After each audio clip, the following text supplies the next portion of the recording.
I read these lines somewhere that the environment and the economy are both really two sides of the same coin. If we cannot sustain our environment, we cannot sustain ourselves. Hi, this is Ritika. We are doing reading 27 of Corporate Issuers, Introduction to Corporate Governance and Other ESG Considerations. In this video, we will be discussing LOS J and K.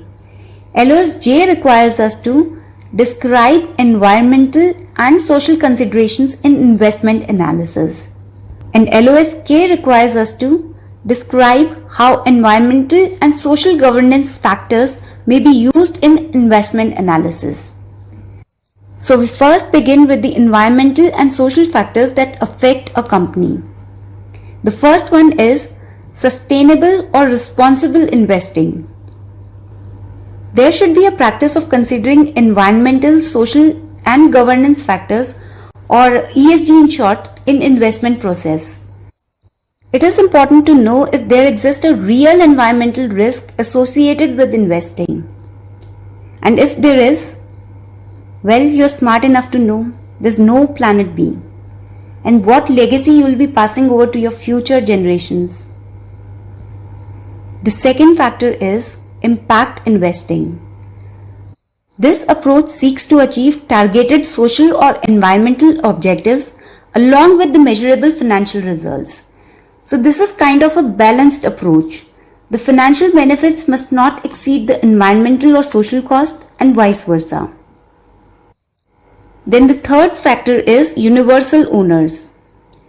They are the long-term investors having significant assets invested in diversified portfolios that are representatives of global capital market.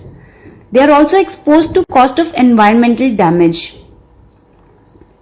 Then there are other factors such as natural resource management, pollution prevention, energy efficiency, reduced emission, water conservation, stranded assets that are no longer economically viable due to change in recommendations, social factors such as human rights, workplace welfare, community impact, etc., and adherence to environmental safety and regulatory standards. So these are the environmental and social factors. We'll next discuss the ESG implementation methods. So these are some of the methods. A. Negative screening. This involves excluding certain sectors or companies that violate accepted standards in such areas as human rights or environmental concerns. So if a company is neglecting human rights or creating too much pollution, you don't invest in such companies. Then B. Positive screening and best in class. This involves focusing on investment in companies with positive ESG aspects.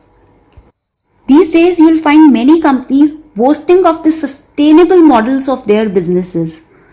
Of course, after examining the authenticity of their claims and their financial viability, you can invest in such companies. And it is not just with investing.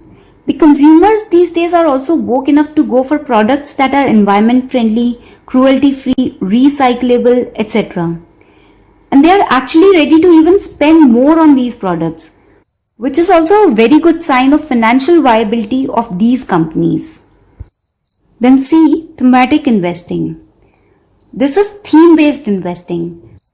This typically considers only a single factor such as energy efficiency or climatic change for investing.